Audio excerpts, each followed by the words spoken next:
तो कैसे हैं आप लोग। आशा करता हूँ बहुत अच्छी होंगे, घर पे होंगे और स्वस्थ होंगे। तो आज के इस वीडियो में मैं गेस समरी के बारे में बात करने वाला हूं कि 2022 के लिए कौन से इंपॉर्टेंट समरी हो सकते हैं। तो चलिए आज की इस वीडियो को शुरू करते हैं, लेकिन उससे पहले आपसे एक छोटा सा रिक्वेस्ट है कि अगर आप हमारे चैनल पे पहली बार विजिट कर रहे हैं तो प्लीज चैनल को सब्सक्राइब कर लीजिए। वीडियो अच्छा लगता हो तो लाइक करना मत भूलिए और इस वीडियो को अपने दोस्तों को जरूर शेयर कीजिए।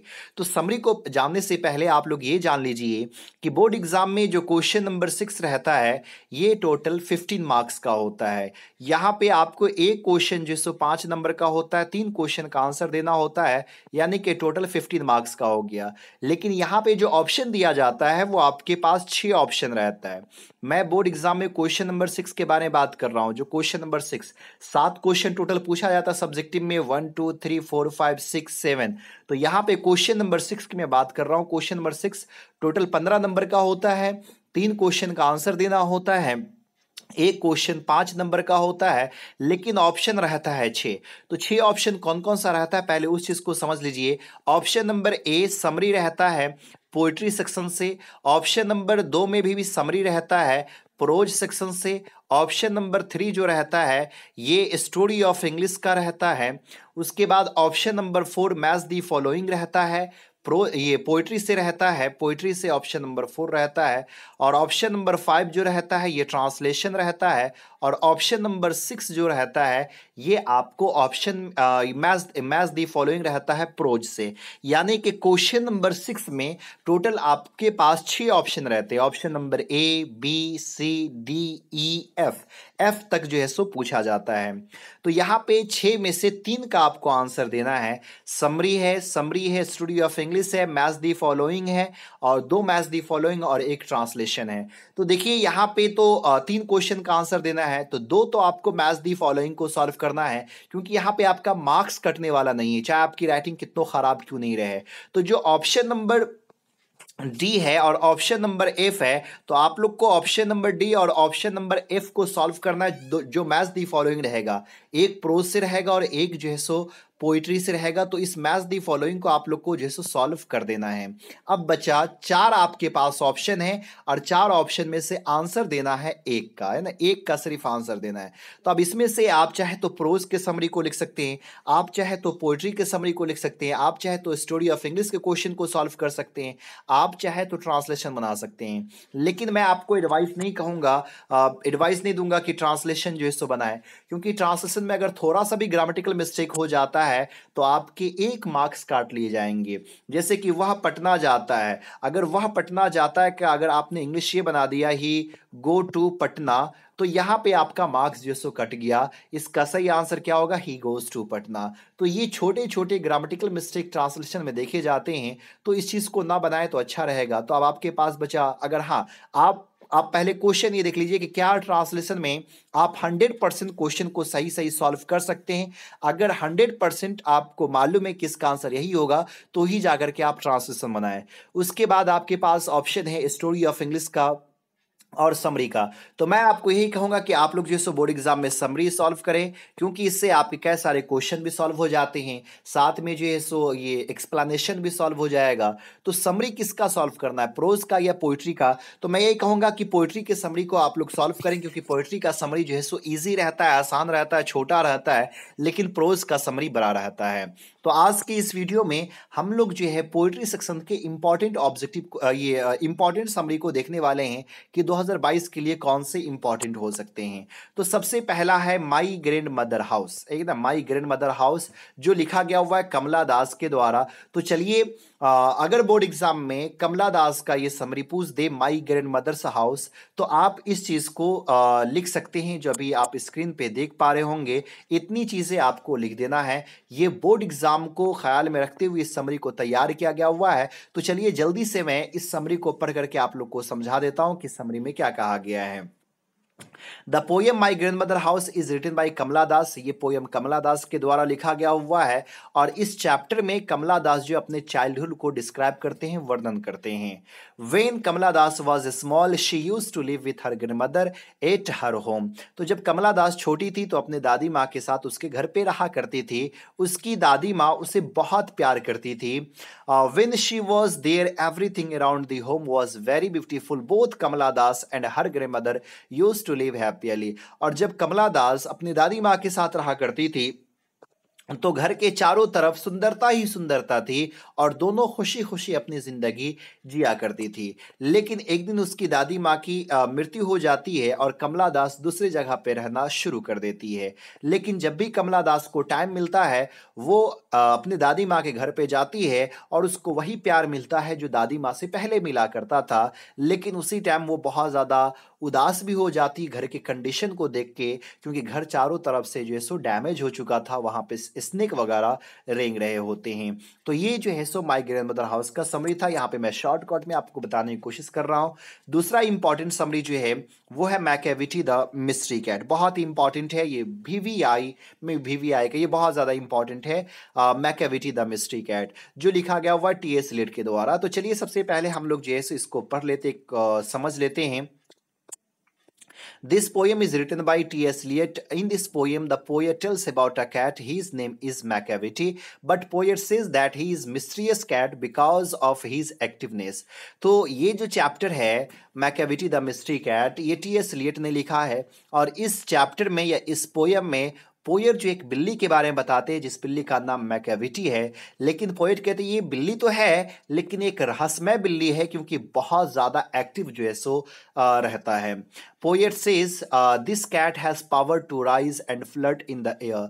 और पोएट ये कहते हैं कि इस बिल्ली के पास वो क्षमता है, वो ताकत है कि ये जो है सो हवा में उड़ सकता है, हवा में जो है सो तैर सकता है और हमेशा क्राइम करने के बाद वो सेफ प्लेस पे जो सो पहुंच जाता है। जहां पे क्राइम होता है वहां पे मैकेविटी जो है सो मौजूद नहीं रहता है और जब भी पुलिस जो है सो जाती है पकड़ने के लिए मैकेविटी वहां पे होती ही नहीं है।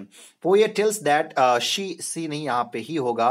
Poet tell that he is very tall and thin. Poet ये कहते हैं कि मैकेविटी जो है वो बहुत ही पतला और लंबा है, कि नहीं, बहुत ही पतला और लंबा है। यहाँ पे मैकेविटी को जो शी वर्ड से नहीं बल्कि ही से जो है सो रिप्रेजेंट किया गया है, यानी कि एक मेल बिल्ली है ये। मैकेविटी हमेशा जो है सो क्राइम करती है, जैसे कि मिल्क जो है पी लेना, ग्लास को तोड़ना और उसके बाद जो है वो हर तरफ जा सकती है जहाँ पे उसका मन करे, जिस भी चीज़ का मन करे वो चोरी जो है सो कर सकती है।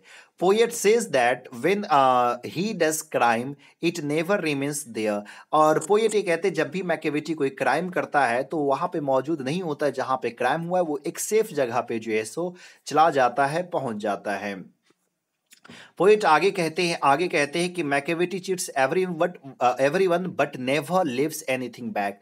तो मैकेविटी हर किसी को धोखा देता था, हर किसी से चीट करता था, लेकिन वहां पे कोई भी अपना सबूत जो है सो नहीं छोड़ता था। ये एक सिंपल बिल्ली नहीं बल्कि बहुत ही ज्यादा स्मार्ट बिल्ली थी और मैकेविटी का ये जो चालाकीपन था, ये जो क्राइम करने की जो एक्टिविटीज थी, इससे जो है सो स्कॉटलैंड की पुलिस परेशान थी और स्कॉटलैंड की पुलिस भी उसको नहीं पकड़ पाई। तो ये आपका तीसरा समरी था। चलिए चौथी समरी की तरफ देख लेते हैं। चौथा समरी है एन एपिटाफ जो लिखा गया हुआ है वाल्टर डिलामेर के द्वारा। तो अब हम लोग वाल्टर डिलामेर के द्वारा लिखे गए इस चैप्टर को समझ लेते हैं, एन एपिटाफ को। तो एन एपिटाफ वाल्टर डिलामेर लिखे हैं। एपिटाफ एक टॉम्ब ऑफ डेड बॉडी है, यानी कि epitaph is a tomb of a dead body where lies a beautiful lady. तो एपिटाफ एक टॉम्ब है, एक मकबरा है डेड बॉडी का, जहां पे एक खूबसूरत लेडी जो है सो सोई हुई है, आराम फरमा रही है। एक्चुअली में ये पोएट जो है उस लेडी से बहुत ज़्यादा मोहब्बत करते हैं जो लेडी कब्र के अंदर सोई हुई है। एक दिन वो लेडी जो है सो मर जाती है और उसको कब्र में जो सो दफन कर दिया जाता है, लेकिन वो लेडी जो सो बहुत ही ज़्यादा खूबसूरत थी। इसीलिए इस पोयम में पोएट जो सो अपने सैड फीलिंग को बता रहे हैं उस लेडी के लिए जो लेडी कब्र के अंदर जो सो सोई हुई है। पोएट वहां पे जाते हैं, यानी कि उस मकबरे के पास जाते हैं जो उस लेडी के याद में जो सो बनाया गया हुआ रहता है और वहां पे बहुत बुरी तरह से रोते हैं और ये सोचते हैं कि मेरे मरने के बाद इसको कौन याद करेगा। अभी मैं हूं तो याद कर लेता हूं, लेकिन जब मैं भी मर जाऊंगा तो इस लेडी को कौन याद करेगा जो इतनी खूबसूरत थी, वेस्ट कंट्री की सबसे खूबसूरत लेडी थी। जब ये जिंदी थी तो इसकी दीदार के लिए हर कोई तड़पता था, लेकिन आज जब ये लेडी मर चुकी है तो इसको याद करने वाला कोई नहीं है। जब मैं भी मर जाऊंगा तो इस लेडी को जो सो कौन याद करेगा। पोएट का ओपिनियन है कि मैन जो है सो मॉर्टल है, यानी कि मैन जो है सो सभी मरणशील है। इंसान जो सो मरणशील है, सबको मरना है, लेकिन जो सोल है, ये सोल इमॉर्टल है, अमरणशील है। बॉडी जो है सो टुकड़ों टुकड़ों में चेंज हो जाता है, टुकड़ों टुकड़ों में टूट जाता है, लेकिन जो सोल है वो एक नए बॉडी का रूप जो है सो ले लेता है। चलिए, तो पोएट ये कहते कि जो कोई भी इस दुनिया में आए हैं, हर किसी को जो सो मरना है, लेकिन उसके द्वारा जो अच्छा किया गया हुआ काम है, उसका जो फेम है, उसकी जो प्रसिद्धि है, वो हमेशा हमेशा के लिए इस दुनिया में जीवित रह जाती है। चलिए, अगला समरी जो है आपका इंपॉर्टेंट समरी, वो है द सोल्जर। लिखने वाले हैं रूपर्ट ब्रूक। तो अब हम लोग इस समरी को जो है सो समझ लेते हैं। रूपर्ट ब्रूक ने जो द सोल्जर को लिखा है उसको हम लोग जो है सो पढ़ लेते हैं। तो द सोल्जर एक जो है सो देशभक्ति कविता है, सोनेट के फॉर्म में। ये एक सोनेट है। सोनेट के बारे में मैं आप लोग को ऑलरेडी पढ़ा चुका हूं, बता चुका हूं।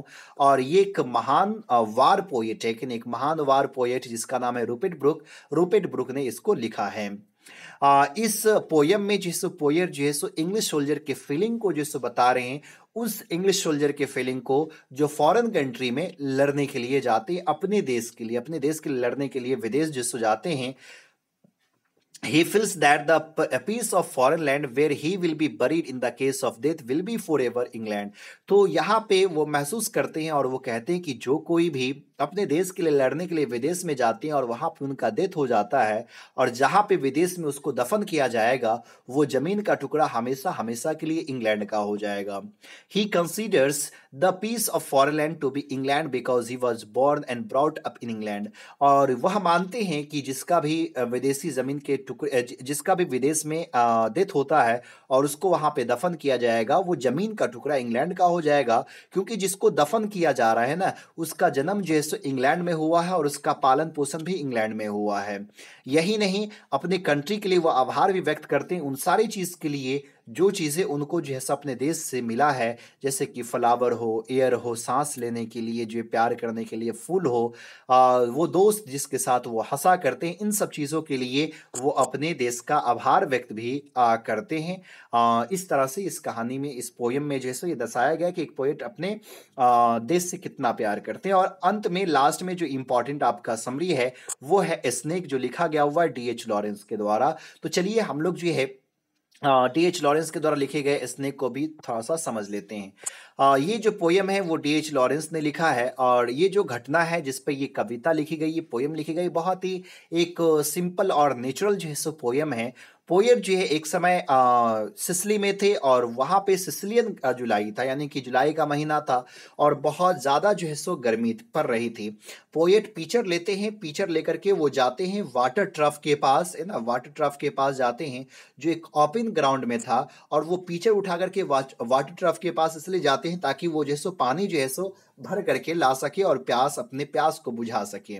लेकिन जब वो वहां पे पहुंचते हैं तो देखते हैं कि एक जो है सांप जो है वहां पे आराम फरमा रहा है, यानी कि पानी जो है सो पी रहा है, और एज पे बैठा हुआ, जो वाटर ट्रफ है उस वाटर ट्रफ के एज पे जो सो बैठा हुआ है, इसका कुछ धर एज पे, बाकी जो है सो जमीन के अंदर है। ये नज़ारा पोएट को बहुत ही अच्छा लगता है और वहां पे खड़े होकर के जो है सो देखने लगते हैं कि सांप जो है सो कैसे पानी पीता है, और वो ये सोचते कि महसूस ये करते हैं कि पोएट वहां पे जो है सो दूसरे नंबर पे आया है, पहले सांप आया है, तो पोएट तब तक उसका इंतजार करेगा जब तक सांप जो सो पानी पी करके अपने प्यास को जो है सो न बुझा ले। लेकिन जैसे ही ये चीज़ को देखते रहता है, उसी समय जो उसका ह्यूमन एजुकेशन ये कहता है कि सिसिली में जो गोल्डन स्नेक होता है वो उसके अंदर पॉइजन होता है, जहर होता है, अगर वो किसी को काट लिया तो उसकी मौत हो जाएगी। लेकिन जो ब्लैक कलर का कोबरा है वो जो है सो इनोसेंट होता है। तो पोएट ये सोचते हैं कि ये जो है सो ये गोल्डन कलर का है, यानी कि ब्राउन कलर का, ब्राउन टैप पे गोल्डन कलर का है, तो इस सांप को जो है सो मार देनी चाहिए, इसको मार देनी चाहिए। लेकिन इसी दरमियान वो सोचते कि हम इसको क्यों मारे, ये तो जो है सो हमारे गेस्ट हैं, ये किंग ऑफ एग्जाइल है, है इसको नहीं मारनी चाहिए, लेकिन इसी समय जो है सो फिर उसके अंदर जो है सो ख्याल आता है और उसका ह्यूमन एजुकेशन ये कहता है कि अगर तुम डरपोक नहीं हो तो उठाओ डंडा और उस पे मारो और उसको मार दो। और जब तक सांप जो है सो पानी पी करके वो अपने घर की तरफ जो है सो जा रहा था, यानी कि बिल की तरफ जो है सो जा रहा था, इसी समय जो ये पोएट का ह्यूमन एजुकेशन कहता है कि अरे तुम डरते क्यों, उठाओ डंडा और मार दो। तो पोयर जो है सो एक लॉग उठाते हैं और लॉग उठाने के बाद जो है सो उस पे हीट करते हैं, मारते हैं ना, लॉग से मारते हैं। लॉग होता है डुड्डा जो पेड़ से टूट करके जो सो गिर जाता है, उसको लॉग कहते हैं। तो पोयर जो लॉग उठाते हैं और सांप को फेंक करके मारते हैं। सांप को तो लगता नहीं है, लेकिन हाँ सांप के अंदर डर जरूर पैदा हो जाता है कि उसको किसी ने मारा है, और सांप जो है बड़ी तेजी से जो सो बिल के अंदर चला जाता है। इसके बाद जो सो पोयर जो सो पछतावा करता है, रिग्रेट करता है कि भाई मैंने क्यों सांप को मारने की कोशिश किया। और वो बिल के पास जाते हैं पोयर जो है, और कहते हैं कि ए मेरे अल्बाट्रॉस तुम बाहर आ जाओ ताकि मैं तुमसे माफी जो है सो मांग सकूं। यानी कि यहाँ पे सांप की तुलना अल्बाट्रॉस से की गई है, लेकिन वो सांप जो सो बाहर आता नहीं है। तो ये 5 इंपॉर्टेंट समरी है, आप लोग चाहे तो इसको याद कर सकते हैं, अगर पहले से याद है तो बहुत अच्छी बात है। तो चलिए आज की इस वीडियो को यहीं पे एंड करते हैं, फिर हम लोग मिलते हैं कल, तब तक के लिए बाय।